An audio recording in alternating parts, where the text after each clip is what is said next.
And he sent me these interviews, not only that Bon had done in the late 70s, where he was talking about leaving AC/DC, which sort of basically corroborated what I was saying in the book in the first place, which I got into a lot of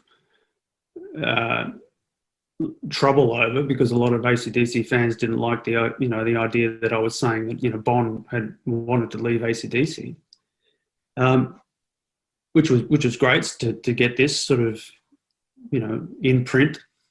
Yeah, from and that idea is not like so foreign. I mean, all these years later, Brian Johnson has made comments about trying to find his way out of the band at various points too. Well, exactly. People do like to do different things in their life. Yeah. It's not like AC/DC is Bond's life calling. Yeah. You got to remember he was a hippie before he sort of went into AC/DC, and before he was a hippie, he was in a bubblegum band. So he was a bit of a chameleon. But that's Bon Scott, with the twinkle in his eye, miming backup vocals on a Vanda and Young song for the Valentines in 1969.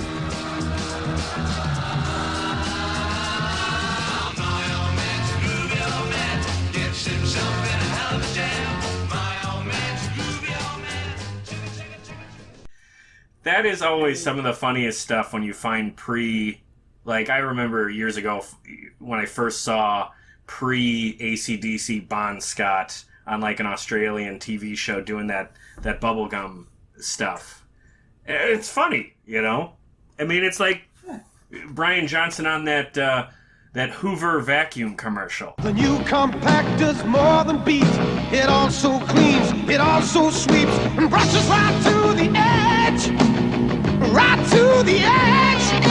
Changing a bag as easy as ABC. The new high-power compact from Hoover. It's a beautiful mover. Well, you got to remember that people like to think that Bon was this sort of rock god who had lived the rock and roll lifestyle all his life. No, he wasn't. Right. And he was playing a role. There was Bon Scott on stage. That was his persona, and then there was Bon Scott off the stage, who had a completely different persona. Who liked to listen to Steely Dan and read feminist literature. Or, he was a totally different person.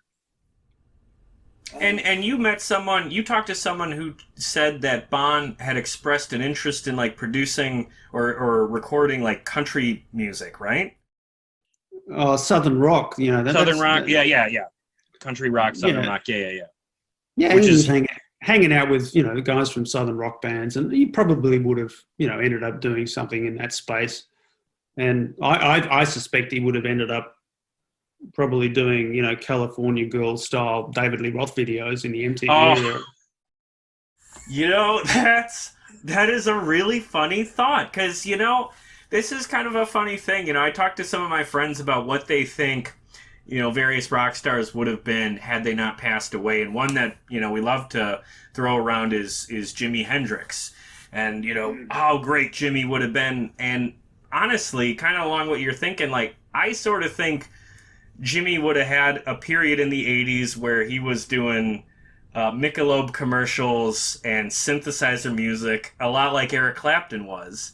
So it's funny to hear you say that about Bon, because you're right. I could totally see him going the MTV route, and much in the vein of David Lee Roth, and it would probably have been really funny, because he had a hell of a sense of humor. Exactly, or he could have done, Starship songs like We Built This City. You don't know. Oh yeah, you don't know.